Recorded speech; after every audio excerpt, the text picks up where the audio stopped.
Olá, ouvintes e leitores, sejam bem-vindos à nossa leitura bíblica comentada.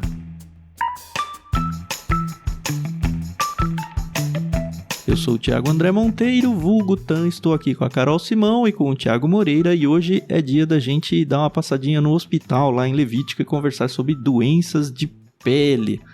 Vamos lidar com o capítulo 13 de Levítico. Bom dia, tudo bem com vocês? Já passaram um creminho de vocês? Oi pessoal, bom dia, aqui é a Carol Simão, eu uso protetor solar todos os dias, viu? Bom dia pessoal, sessão dermatológica hoje aqui no LBC, né? Hoje não é a teologia que vamos perguntar, é a farmácia, né? Exato. E eu tenho que confessar que eu odeio cremes, pomadas e qualquer coisa do tipo, viu?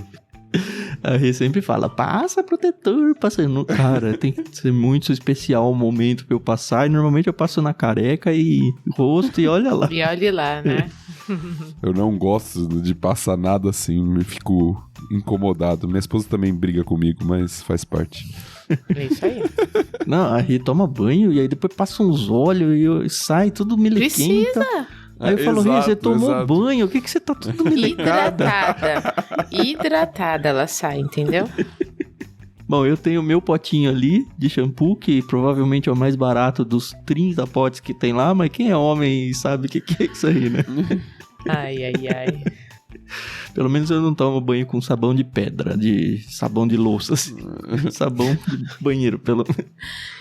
Que ele queria a panela, né? É, isso aí.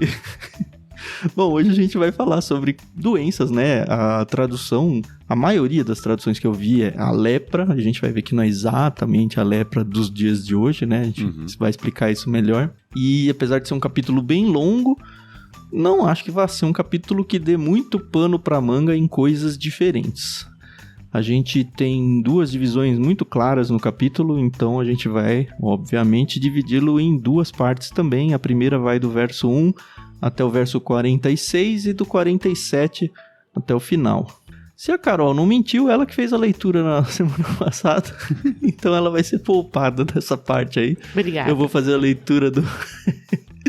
vou fazer a leitura do primeiro bloco e o Thiago Moreira vai fazer a leitura do segundo. Mas antes, é claro, a gente vai ouvir um dos nossos ouvintes que deixou um recadinho especial pra gente.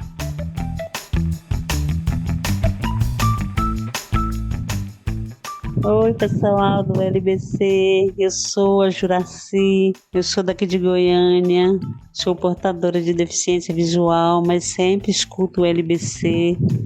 E eu quero dar minhas congratulações para a NVT que emprestou a Bíblia para o LBC ler. E também quero dar os créditos para a Maria Lídia, que nos emprestou a música.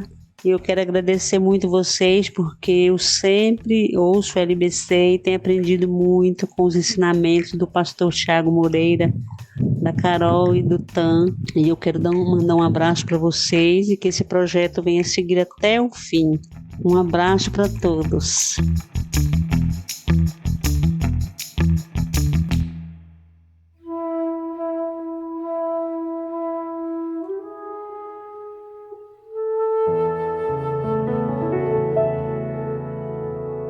Estamos prontos então, bloco 1 do capítulo 13 de Levítico. Vamos lá.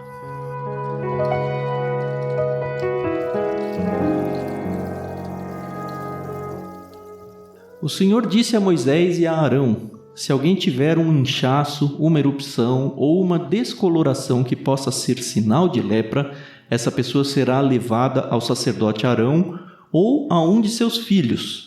O sacerdote examinará a região afetada da pele. Se houver ali pelos que ficaram brancos e parecer que o problema é mais profundo que a pele, é lepra, e o sacerdote que examinar a pessoa a declarará cerimonialmente impura. Se, contudo, a região afetada da pele apresentar apenas uma descoloração branca e a mancha não for mais profunda que a pele, e se os pelos da região não se tornaram brancos, o sacerdote isolará a pessoa por 7 dias. No 7º dia, ele a examinará novamente. Se constatar que a região afetada não mudou e o problema não se espalhou pela pele, isolará a pessoa por mais 7 dias. No 7º dia, voltará a examiná-la. Se constatar que a área afetada diminuiu e não se espalhou, o sacerdote declarará a pessoa cerimonialmente pura. Era apenas uma erupção. A pessoa lavará suas roupas e ficará pura. Mas se a erupção vier a se espalhar depois de o sacerdote examinar a pessoa e a declarar pura, ela voltará para ser examinada. Se o sacerdote constatar que a erupção se espalhou, declarará a pessoa cerimonialmente impura, pois é de fato lepra. Quem apresentar algum sinal de lepra irá ao sacerdote para ser examinado. Se o sacerdote encontrar um inchaço branco na pele, se alguns pelos sobre a mancha tiverem ficado brancos e se houver uma ferida aberta na região afetada, é um caso crônico de lepra, e o sacerdote declarará a pessoa cerimonialmente impura. Nesses casos, não será necessário isolar a pessoa para avaliá-la, pois é evidente que a pele está contaminada pela doença. Se a lepra se espalhar por toda a pele da pessoa e cobrir seu corpo da cabeça aos pés, o sacerdote examinará a pessoa infectada. Se constatar que a doença cobre todo o corpo, declarará a pessoa cerimonialmente pura. Uma vez que a pele se tornou completamente branca, a pessoa está pura. Mas se aparecerem feridas abertas, a pessoa infectada será declarada cerimonialmente impura. O sacerdote fará essa declaração assim que vir uma ferida aberta, pois esse tipo de ferida indica a presença de lepra. Se, contudo, as feridas sararem e se tornarem brancas como o resto da pele, a pessoa voltará ao sacerdote para ser examinada.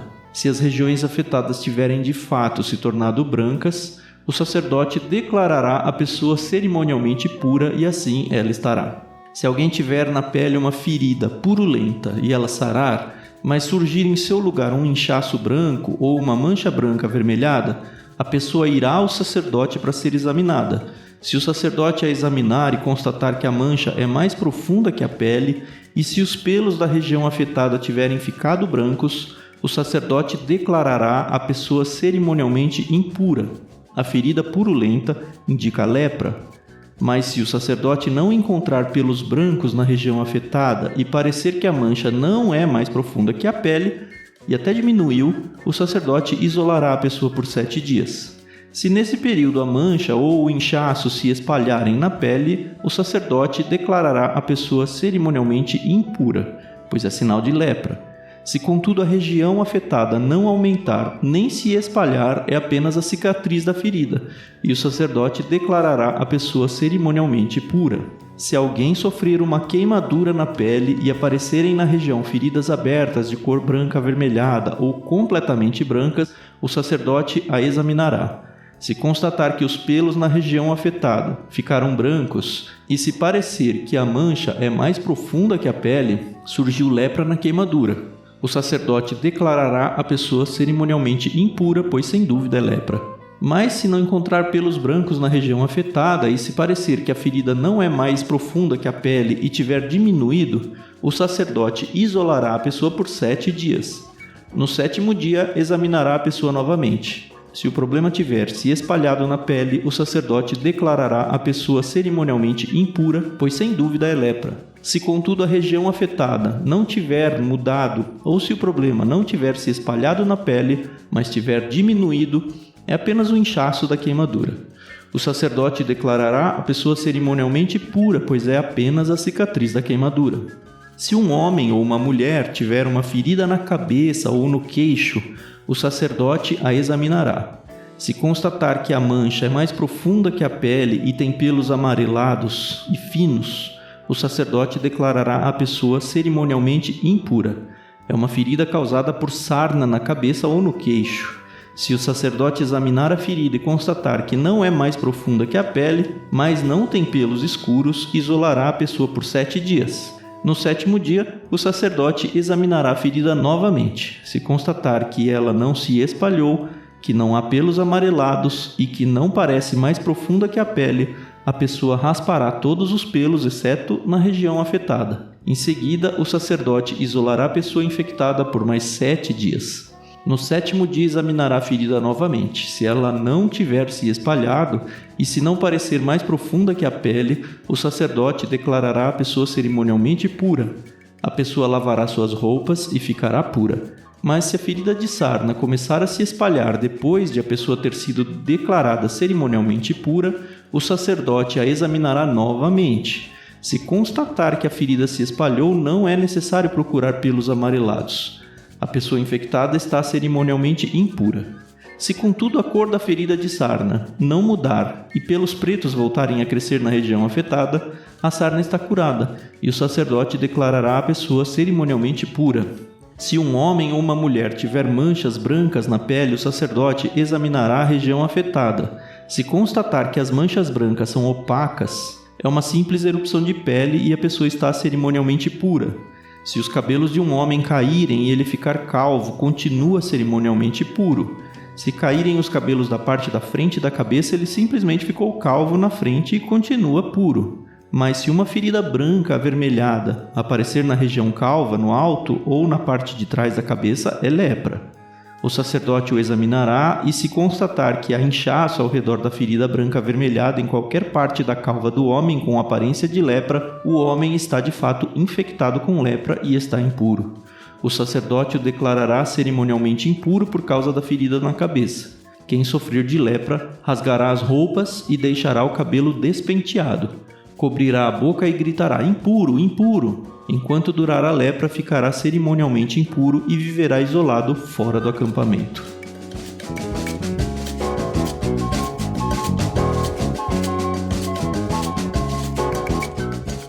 Ufa. Uau. Eu fico me perguntando se ainda são esses os indícios para essas doenças de pele. Eu me sinto lendo, não vou dizer uma bula, talvez, nunca li, né, um livro de medicina, mas é assustador ver que na Bíblia tem esse tipo de literatura, né? Pois é. É bem difícil, inclusive para os comentaristas, né, modernos, tentar fazer essa associação. Porque a gente lê lepra, a gente tá acostumado a ler lepra na Bíblia e a gente já associa diretamente a que a gente chama de lepra nos nossos dias, que é a chamada hanseníase, né? Uhum. É aquela que fica caindo pedaço do corpo e tudo, né? Sim, mas olhando o texto, a maioria dos comentaristas vão entender, e é claro isso no texto, que lepra era um termo geral usado para uma série de doenças de pele, e não só de pele, como a gente vai ver, até quando falava na roupa, era a mesma palavra que era usada. É. Pois é. E na casa, né, era usada lepra, que na verdade não é uma palavra do português, né, nós temos uma transliteração aqui, a palavra lepra é a palavra que aparece no original grego. Na Septuaginta, no caso, né, aqui o texto é hebraico, mas a palavra lepra é grega, a gente só transliterou para nossa língua. É uma doença de pele, né? Pelo menos nesse trecho que foi lido Sim. até agora. Mais pra frente, outras traduções eu nem me atentei se na NVT vai aqui, porque acabei lendo várias, mas eles usam mofo algumas vezes, esse tipo de coisa, né? Sim, sim.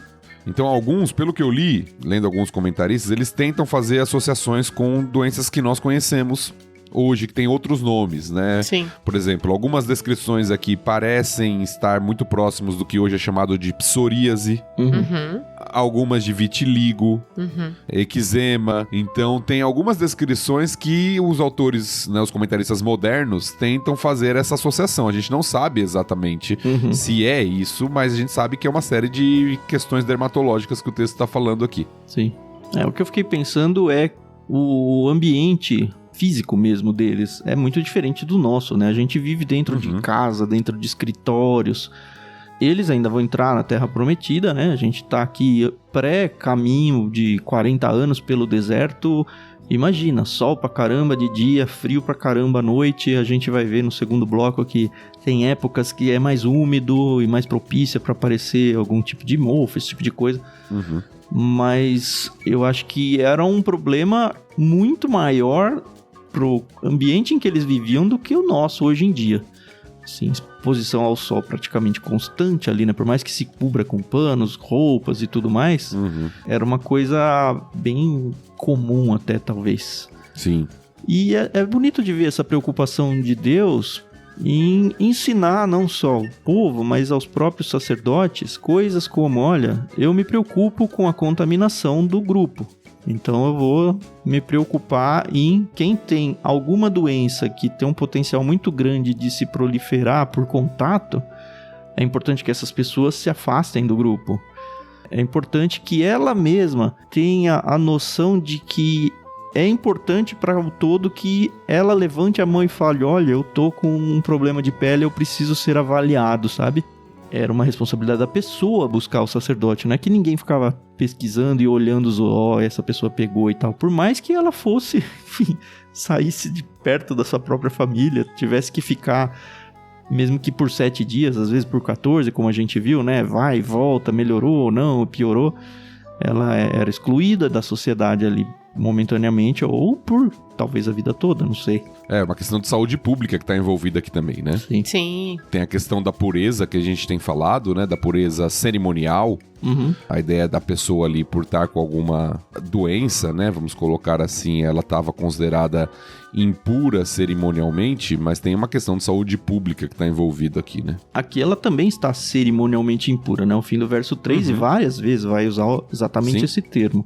Cerimonialmente impura.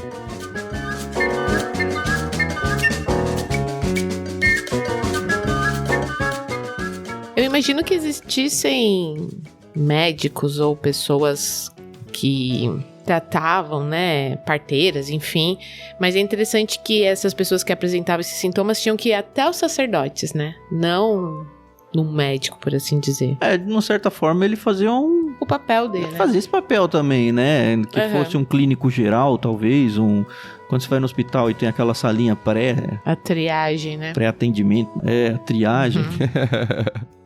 Assim, a gente tá muito distante de época, de tempo, de cultura, de tudo, mas a impressão que eu tenho, e vários comentaristas que eu li, né, é que era, sim, responsabilidade sacerdotal, não só essa questão de lidar com as coisas de Deus e fazer essa ponte entre a comunidade e Deus e a comunidade, mas também cuidar dessa parte médica até. É interessante ver que não tem remédios descritos aqui, né? Você só tem, quais são os procedimentos diante da doença, meio que a doença se cura sozinha. Uhum. É isso que eu ia falar, né? Tem uma questão médica aqui, mas a gente tá muito influenciado pela nossa cultura de já olhar a questão num sentido de medicina pra cura e coisas do tipo. A principal função do sacerdote aqui, na verdade, é aquilo que a gente já viu lá desde o capítulo 10, quando a morte dos filhos de Arão lá, por não seguirem o que Deus tinha recomendado, que o sacerdote era responsável em distinguir entre o que era puro e o que era impuro. Então, a principal função sacerdotal aqui é ver se a pessoa está apta para oferecer seus sacrifícios e para viver dentro da comunidade do povo santo.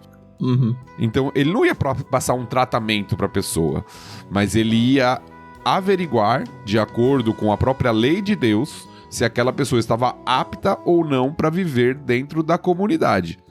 Né? Então, ele fazia quase que um diagnóstico com base no manual de medicina que Deus tinha dado, né, em Levítico 13 aqui, de acordo com algumas... Então, por que a ordem é dada, nesse caso aqui, a gente já viu que isso está acontecendo algumas vezes em Levítico, é dada para Moisés, mas também para Arão, né, o versículo 1, né, falou a Moisés e a Arão. Por quê? Porque o Arão é o responsável em passar para os demais sacerdotes isso, para que eles estivessem preparados para saber se tal pessoa tá apta ou não, tá pura cerimonialmente ou não, de acordo com essa doença de pele que ela apresenta.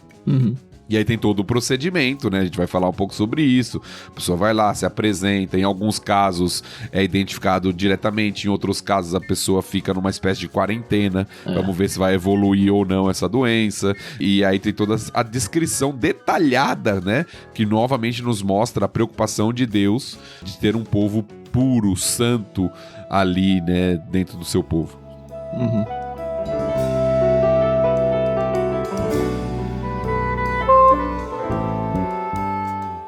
E vocês vão querer passar nos tipos, né, de coisa aqui, porque, assim, pra mim é meio que isso. O sacerdote chega, olha, alguns casos ele fala, não, esse aqui já é caso perdido,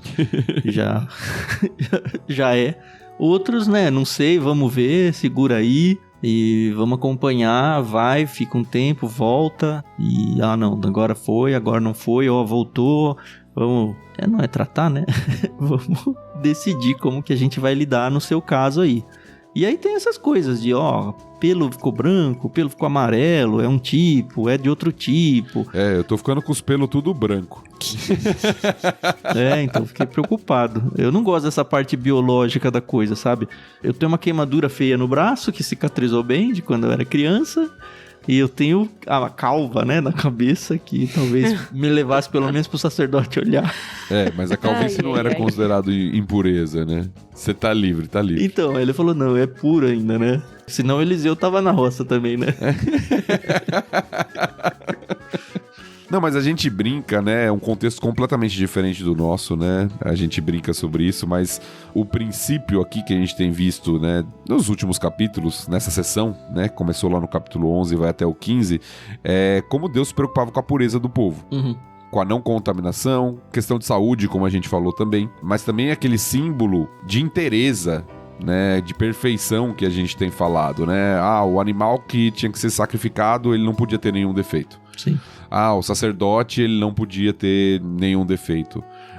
O membro da comunidade, quando tá com algum problema ali fora da normalidade que pode causar prejuízo para a própria sociedade, ele também tinha que se apresentar ao sacerdote e ser averiguado se era possível ou não ele permanecer dentro da comunidade de Israel. Então o princípio da pureza, o princípio da santidade aqui, ele é muito forte, por mais que nós não sigamos essas leis na nossa cultura, pensando como sociedade, né? A gente não está sob essa lei aqui, né, dada a Israel pelos levitas aqui, né, o livro de Levítico, que o sacerdote tinha que averiguar. O conceito da pureza do povo e da santidade do povo permanece. Sim. Então eu acho que isso é um destaque muito forte de Levítico. E isso, o Tan falou, a gente vai chegar nessa parte do texto, era algo muito sério, levado muito a sério. É por isso que a questão da lepra na Bíblia é vista com uma severidade tão grande e que trazia dificuldades tremendas para a vida de uma pessoa. Por isso que quando Jesus cura leprosos no Novo Testamento, isso é visto como um grande sinal da era messiânica, né? De que Cristo estava revertendo algumas coisas que naquela sociedade eram consideradas terríveis. Sim. Mas a sociedade, de certa forma, estava acostumada com esse tipo de doença, né? Era algo, acho que, sim, como eu falei no começo, né? Comum, elas sabiam lidar. Sim. E sendo algo muito contagioso, ainda assim, eles aparentemente aprenderam a lidar com isso. A gente aprendeu, será que aprendeu, né? A lidar com a Covid, né? Sendo algo super contagioso. Sim. Outra coisa que eu acho interessante de ver aqui é que não é algo exclusivo para homem, né? Se é um homem ou uma mulher tiver ferida e tal, e enfim, todo mundo tá envolvido nisso. Sim.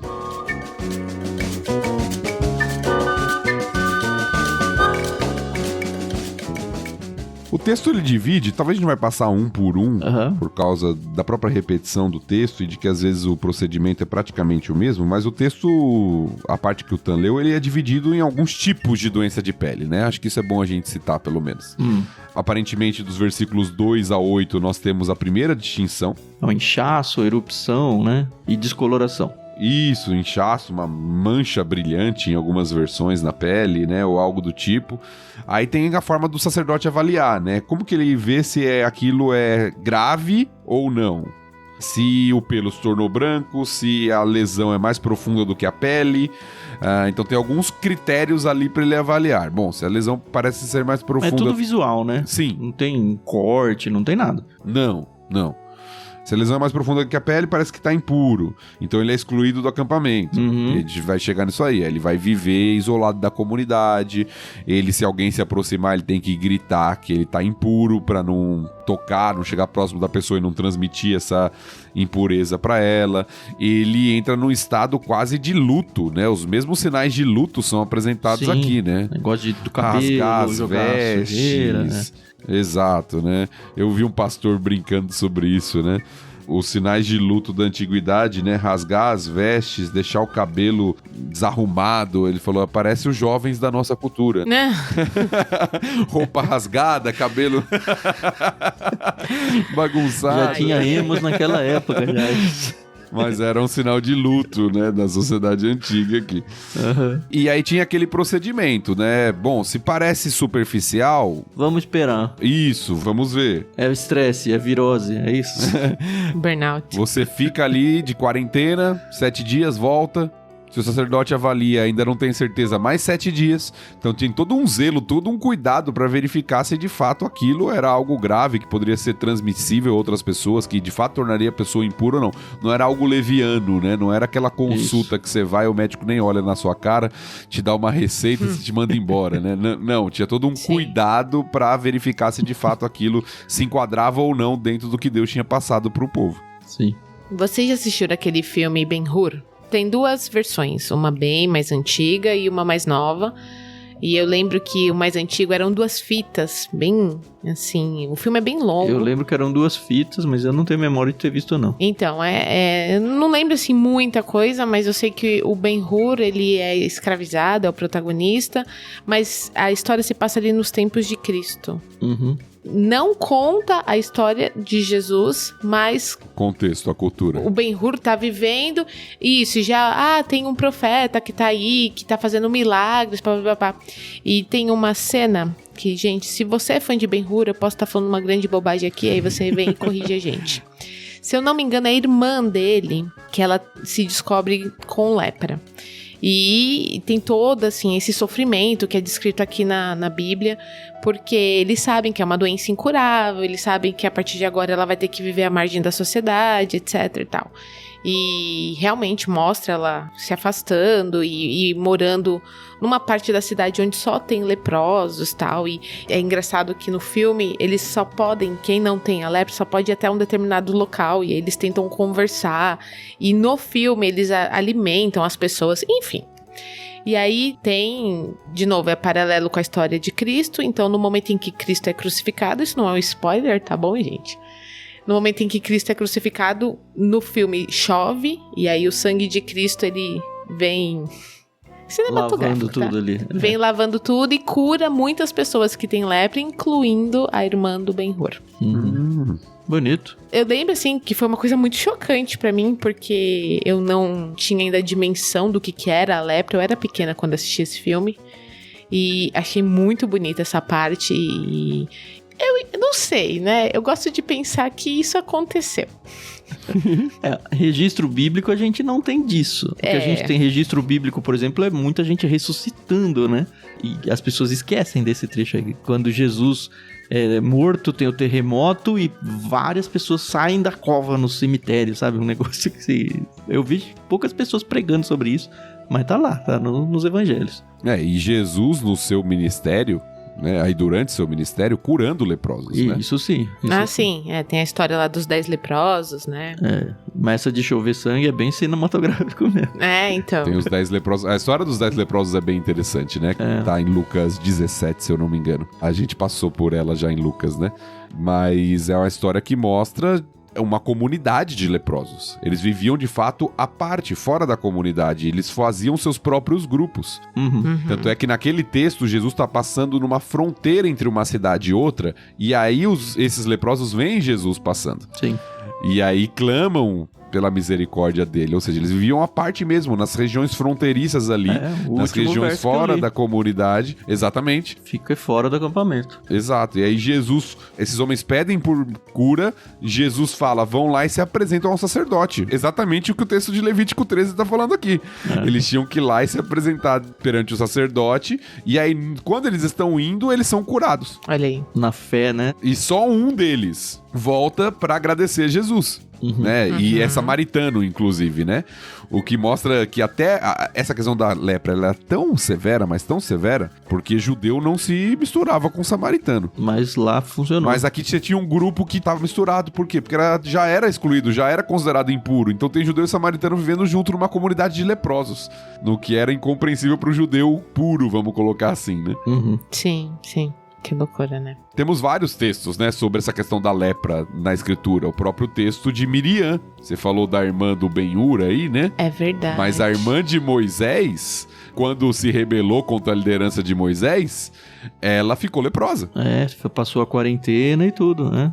Exato, teve que ficar afastada da comunidade ali de Israel, do povo, por um tempo, porque ela se levantou contra a liderança de Moisés, e aí o castigo que Deus deu pra ela foi lepra. O Arão também se levantou, né? Mas é que ele era o sumo sacerdote. Sim. Como é que eu vou dar lepra pro sumo sacerdote?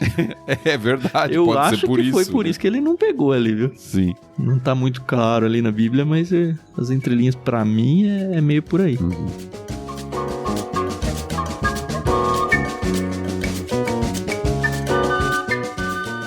Bom, seguindo na sua linha aí, tem as manchas de pele, mas depois começa a ter lesão de pele, né? Essas que parece bem mais tenso. E aí você vê que o trato do sacerdote já não é só fica lá e pronto. É um pouco mais agressivo. Em alguns casos ele fala, não, já é lepra e é isso. Não precisa nem esperar pra ver. Exato, em alguns casos era que já era evidente que era um sinal ali de impureza e até de possível contágio, já era afastado imediatamente ali do povo, da comunidade de Israel. Aí você tem avaliações em cicatrizes, queimaduras, questões de barba e cabelo. Então você tem uma série de descrições aqui, calvície, como a gente falou, se era pra verificar também, se tinha algum outro problema, se era só a queda de cabelo, a calvície não era considerado impuro, mas se tivesse uma cicatriz ali, algo, né, uma doença ali, uma lesão na calvície, também poderia ser considerado impuro. Então você tem uma série de legislações ali em todos esses textos que nós lemos, para o sacerdote conseguir fazer essa distinção entre o que é puro e o que é impuro e assim preservar a comunidade de Israel.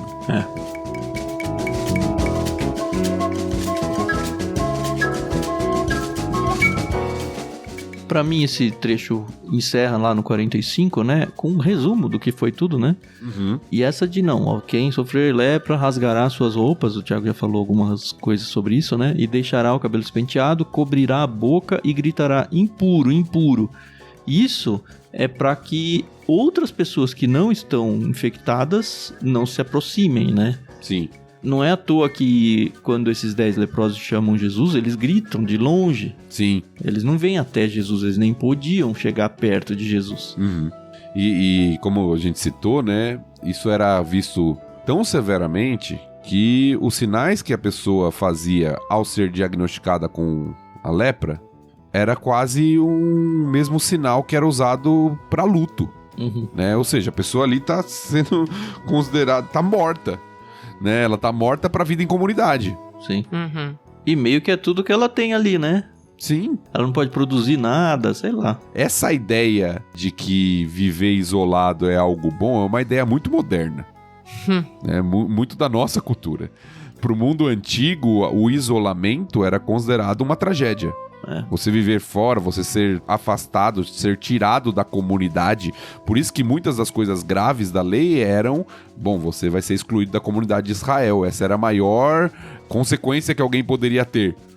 Por um pecado ou por alguma coisa como a gente tá vendo aqui, que poderia ser prejudicar a comunidade. Então essa seria a pior consequência pra pessoa. É na nossa cultura que a gente pensa, eu quero me isolar, viver sozinho, né, viver no meio do mato, né, ter minha casinha e tal, sem ninguém. É algo da nossa cultura. Na ideia antiga, isso era algo impensável, né? Era até perigoso, né? Sim, sim.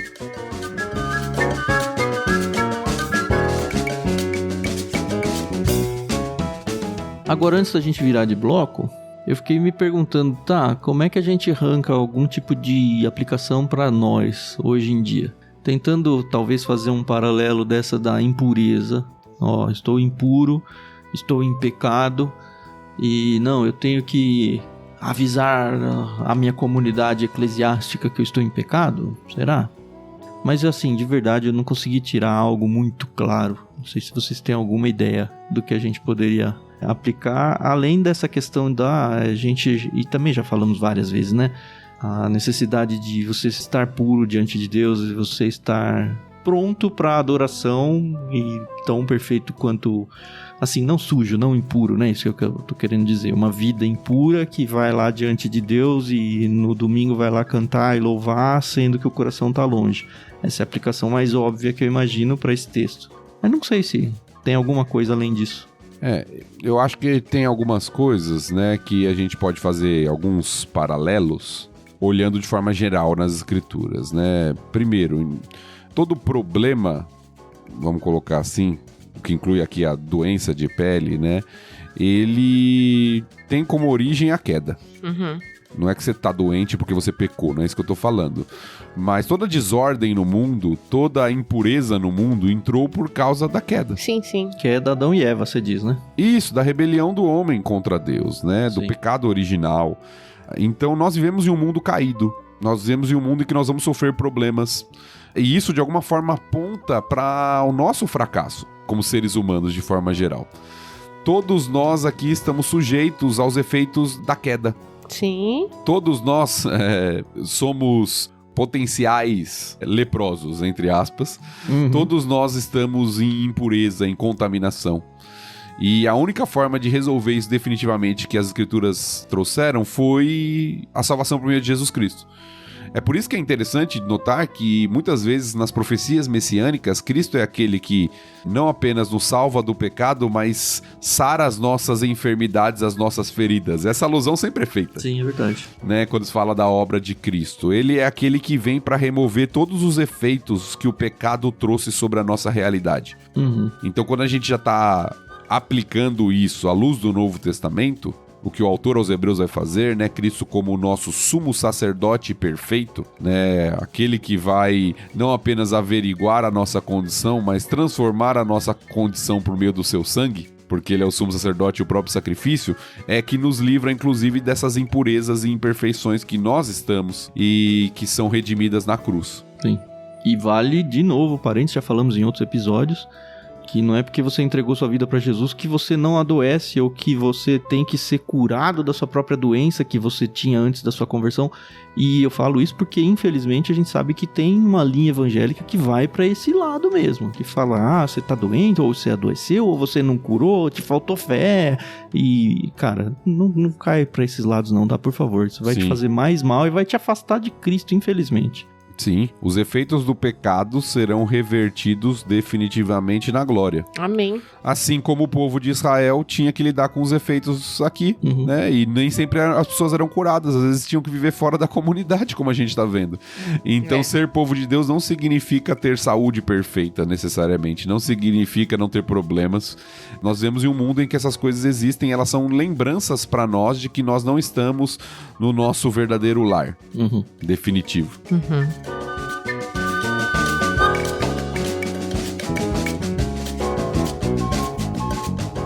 Eu achei algo interessante, antes da gente virar aqui, Tan, um paralelo que um autor fez. Às vezes eu tenho medo de forçar um pouco as coisas, mas eu achei interessante esse. E eu quis trazer. Quando ele tá falando justamente dessa ideia de viver fora do acampamento de Israel e de como isso era grave pro povo de Israel, de viver ali afastado do acampamento, da comunidade de Israel. O autor diz assim, eu vou ler. É um pouco longo, mas eu vou ler. Certo. Acho que é interessante. Não era de admirar que, ao ser diagnosticado como impuro, um homem precisasse passar por um processo de luto. É o que a gente falou, né? Ele experimentava uma morte em vida. Sua vida como membro do povo de Deus que experimentava as bênçãos de Deus chegava ao fim. Gênesis 3, aí sim o paralelo, apresenta uma descrição semelhante. O homem foi advertido de que a desobediência à ordem de Deus significava a morte. Na verdade, a destruição física não foi a consequência imediata da queda, mas a exclusão do Éden, e com ela a perda de todos os benefícios associados ao jardim. Assim como Adão e Eva experimentaram uma morte em vida ao serem expulsos do Éden, todo homem diagnosticado como impuro experimentava um destino semelhante. É muito lindo o que você falou, né? A consequência ali da queda levou ao afastamento daquele ambiente do jardim do Éden, assim como a impureza levava ao afastamento da comunidade do povo, né? O paralelo que está sendo feito aqui. É, interessante. Um outro texto que me veio à mente, só pra gente, antes de virar pra questão das roupas, que eu acho muito belo nas escrituras, é aquele texto de 2 Reis, que você tem os 4 leprosos que viviam na porta da cidade. Ah, que a cidade tá sitiada e aí... Exato. É muito legal mesmo. É um texto muito belo, onde Deus destrói o inimigo que estava cercando Israel, e quem vai descobrir que o inimigo tinha fugido e as pessoas estão morrendo de fome lá dentro da cidade, né? Morrendo de medo e de fome lá dentro, porque está cercado pelo inimigo poderoso, são 4 leprosos que viviam fora da comunidade, viviam fora dos muros da cidade. Aí eles pensam assim, bom, a gente vai morrer mesmo de fome, vamos até o nosso inimigo e ver se eles têm misericórdia de nós. Eles chegam lá, não tem mais ninguém. Estão todos derrotados. Né? Deixaram comida, deixaram roupa, deixaram ouro, tudo, saíram correndo, porque Deus tinha afastado eles durante a madrugada, achando que eles estavam sendo atacados. E ali os leprosos, que são os portadores das boas notícias. Legal, né? Pra cidade que tá lá cercada lá dentro, né? É um texto bem legal. Lembrei de um outro texto aqui também, talvez até desdizendo algo que eu falei agora há pouco, né? Se você tá leproso, você não consegue nem trabalhar, nem nada. O Naamã era leproso, lembra? Mas ele não era israelita, né? Não sei se as leis eram as mesmas, né? Pode ser.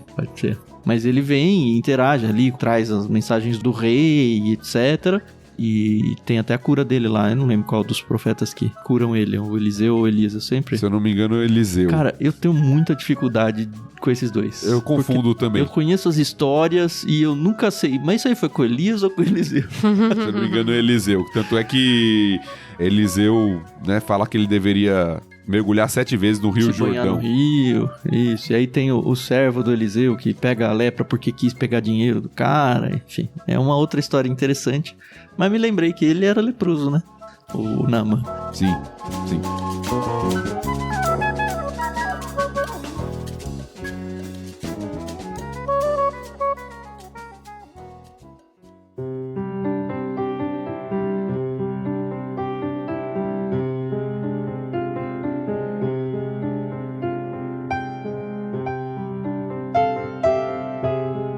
Muito bem, então saímos do corpo e vamos pra roupa. Bloco 2. Sua vez, Thiago. Vamos lá. Então, verso 47 até o final.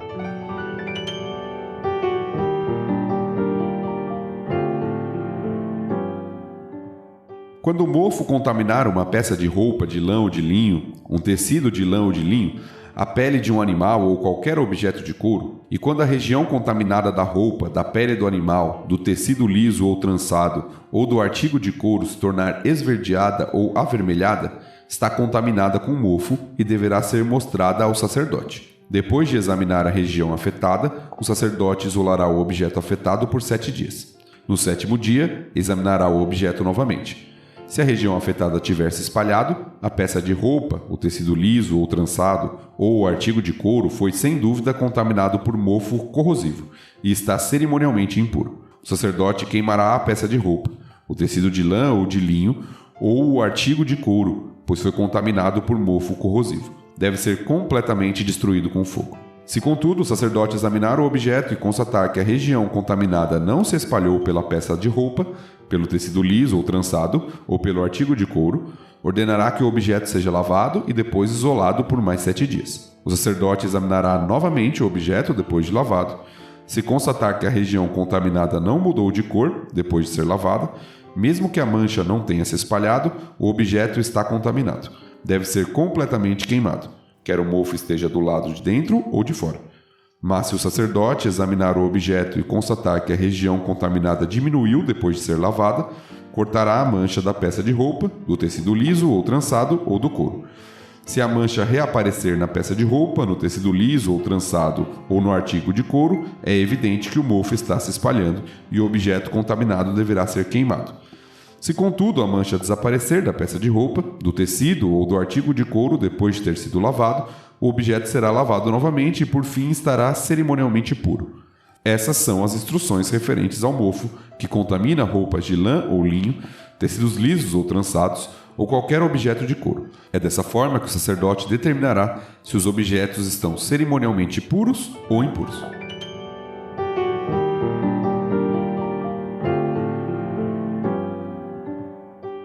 É interessante a gente pensar que tem um cuidado pra tentar evitar o desperdício até, né?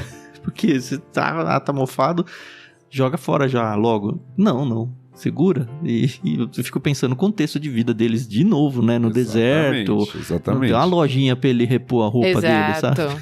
É. Exatamente. Colocar na cultura faz todo sentido novamente, né? Porque pra gente, talvez se você pega uma roupa com um defeitinho, com um probleminha, você joga fora, né? Joga fora e compra outra, né?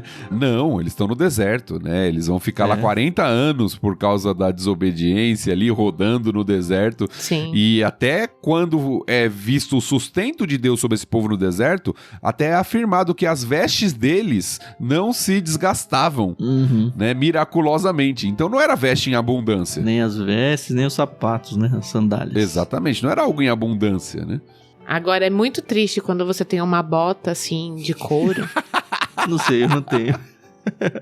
Você espera o inverno pra usar ela, e aí quando você vai pegar, ela tá mofada. Ai, que raiva que dá, gente. E você faz o quê, Carol? Lava e leva pro pastor ver? Né? Não, primeiro que não dá pra lavar, né, couro, né? Não dá pra lavar couro, mas vaca fica na chuva. A minha mãe, ela sempre ensina que quando vai mudando as estações é pra gente tirar certas roupas, colocar no sol, lavar. Mas às vezes você esquece, né? Aquela bota. E quando você quer usar naquele dia, não dá. Já era. Mas você falou das estações, é isso aí, viu, Carol? Vi vários comentaristas falando sobre essa questão das estações. Porque a gente pensa, estão no deserto, é sempre aquele clima do Saara, sabe? Seco e... Não é, ó. Árido, né? Vou trazer o próprio da NVT aqui, mas vários falaram. A estação chuvosa em Israel, na qual o clima é úmido e fresco, estende-se de meados de outubro até março. Cara, é meio ano praticamente isso daqui, né? Pois é. O mofo cresce nessa época e os esporos podem desencadear graves reações alérgicas, criando um problema de saúde. As normas acerca do mofo em roupas eram similares à de infecção em pessoas. Se o mofo mostrasse sinais de propagação, tratava-se de um problema sério. Eu acho que esse mofo talvez contaminasse as peles das pessoas se não fosse tratado, né? Pois é, pode ser. E é interessante que essa ideia de preservação, até quando o mofo estava claramente na peça. Vamos tentar conter ele. Conteve? Vamos esperar, botar a peça em quarentena, arranca aquele pedaço, joga só aquele pedaço fora, não joga a roupa inteira não. E aí, se espalhar de novo, aí já era, sabe? É o que a gente falou, esse cuidado, né? Provavelmente por causa também da escassez, mas ao mesmo tempo a seriedade novamente. Se é algo que tá contaminando ali, eu citei isso, né? A palavra aqui, apesar de ser traduzida como mofo, pra gente entender, né? Quando é o nosso linguajar, quando a gente fala de roupa, é a mesma palavra usada para as doenças de pele, que seria o lepra, né? Que já é uma tradução do hebraico, né? Mas é a mesma palavra que é usada.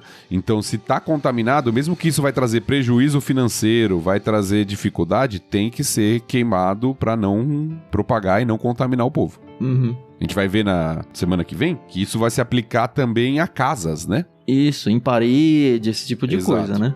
Então era algo que envolvia o ser humano, envolvia as vestimentas, envolvia a própria casa. Você vê que a preocupação ela é muito grande. E vocês viram que na cultura mesopotâmica, alguns fungos eles eram associados a demônios? Não achei isso não. Não tô falando que a Bíblia faz essa ligação, né? Esse texto, né? Mas eu tava pesquisando aqui e... O Google, tá, gente? Tava falando aqui que o mofo ele é visto simbolicamente como um agente de corrupção, doença e morte. E ele era associado com demônios, entidades maléficas ou energias negativas, tanto em contextos teológicos quanto em investigações sobre fenômenos paranormais. A Bíblia não fala claro isso, mas talvez para eles, da época, isso fosse conhecimento comum. Sim. O que traria, enfim, eles são os primeiros leitores desse negócio aqui, né? Traria para eles meio que o óbvio. Não, isso aqui não se mistura com Deus, não. Interessante, gostei. Eu não sei se a ideia de demônios está presente, né? Mas certamente a primeira parte do que você leu, Carol, a ideia de algo de corrupção e de morte, eu acho que está muito presente, né? Isso aqui é algo que está, de alguma forma, contaminando, corrompendo, e em vez de ser um sinal de vida, de inteireza, de pureza, é um sinal de impureza e de morte. Então, isso com certeza estava presente. Demônio, eu não tenho dúvida. Não sei. Mas... Sabe por quê? Falar de demônio agora, lembrando aí das, sei lá quantas vezes eu já li a Bíblia, eu não me lembro no Antigo Testamento de ter mencionado os demônios, assim, talvez, quem vai ser o demônio que vai adentrar no profeta pra falar, mas o que eu tô dizendo, assim, culturalmente falando, a gente vai ver, vocês estão adorando a demônios e tudo isso só no Novo Testamento. Vocês lembram de algum texto no Antigo? Porque o que tinha muito é outros deuses e tal, depois que o Novo Testamento vai ressignificar isso e falar, na verdade, eram demônios. Talvez não fosse da cultura deles olhar essas coisas como demônios mesmo, entendeu? Não sei.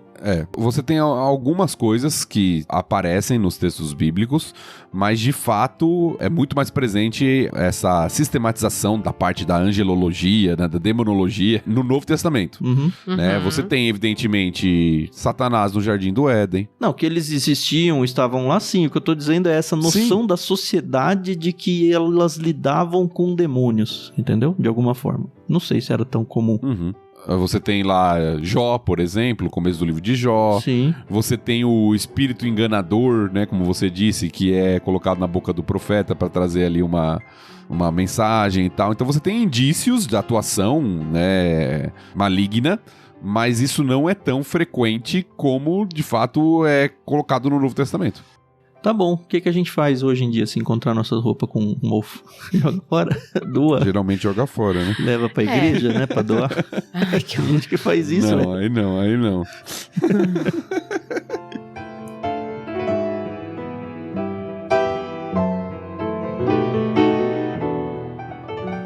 Bom, é mais um capítulo daqueles que a gente passa. E como eu falei no outro passado, né? Por mais que a gente não tenha muita informação pra trazer pra vocês, tem aquele guilty pleasure, sabe? De ficar vendo as coisas aqui. Mas eu acho que o capítulo é muito claro, ele é muito informativo, é muito direto. E é isso, sabe? Como eu falei no início do programa, gosto de saber que a Bíblia se preocupa com esse tipo de detalhe. Porque quando você fala pra uma pessoa que não conhece as Escrituras, muitas vezes as pessoas falam, é um livro de regras, é um livro de isso, ou é um livro de histórias. Cara, não é mais pra regra esse lado, né? Mas não é um livro só de história, sabe? Ele tem alguns estilos literários até esquisitos, se a gente for pensar na composição do livro como um todo, mas tá aqui. Um cuidado pra, se você tiver um mofo na sua roupa, se você tiver uma mancha na sua pele, como que você tem que lidar. E tem um princípio aqui, que às vezes pode ser duro pra gente, né? Que é o bem coletivo acima do bem individual.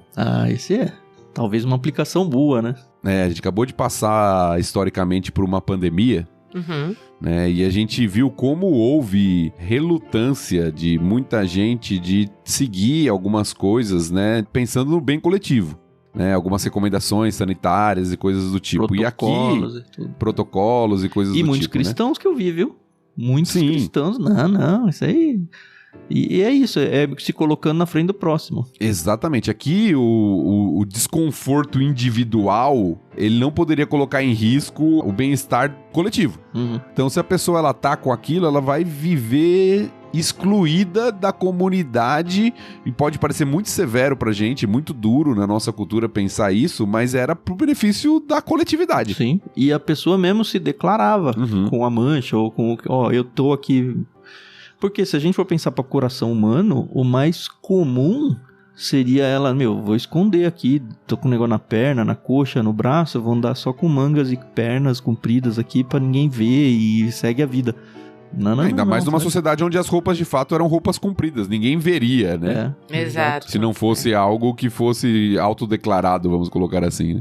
Né? Mas eu acho que também essa questão da pureza dentro do povo, no sentido de que nós somos um povo separado, estamos sendo cuidados por Deus, né? Deus fala diretamente com Moisés, Arão. Não sei se isso pesava na consciência da galera, no sentido de que, não, nós somos diferentes, então nós temos que agir diferentes. Deveria, né? E deveria na nossa também, mas não faz muitas vezes. Sim. E também tem a questão do exemplo, né? A gente não pode esquecer que 3 capítulos atrás, sacerdotes fizeram contrário ao que Deus falou e foram imediatamente consumidos. Então tinha um certo temor também, né? Se eu esconder aqui, será que não vai acontecer a mesma coisa que aconteceu com Nadab e Abiú? Não só Nadab e Abiú. De vez em quando alguém fazia uma estripulia lá e Deus vinha e... Ele falou, presta atenção.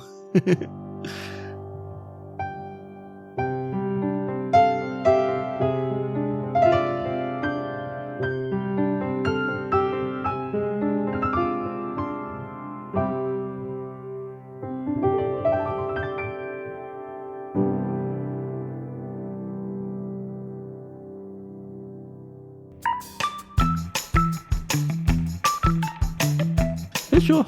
Algo mais aí? Não, acho que não. Pois é, quase 1 hora falando com vocês sobre lepra e mofos, hein? Que coisa. Pois é. Beleza, então, semana que vem, como a gente falou, é um capítulo um pouco menor, eu acho. Deixa eu ver aqui. É grande também, hein? É, né? Vai continuar ainda sobre essa questão de lepra, mas agora nas edificações. Vai ter um pouco sobre os tratamentos possíveis da época. E sigam com a gente, tá? Sigam com a gente. A coisa a gente vai entendendo um pouco mais de quem é Deus, de como ele cuidava do povo e tudo mais. Queria lembrar vocês que ficaram até aqui com a gente que você pode fazer parte do nosso Discord, onde a gente faz a transmissão desses programas com vídeo, tá? Vocês podem ver a gente aqui, vocês ficaram na dúvida pra ver como é que é a minha careca, se ela tá com manchas ou não, dá pra ver. Agradeço a galera que tá aqui, tem alguns figurinhas carimbadas que estão em todas as reuniões nossas. É muito gostoso gravar sabendo que vocês estão nos assistindo aqui. Dá um gostinho do que é um monte de ouvinte que ouve a gente nem fica sabendo que estão ouvindo, né?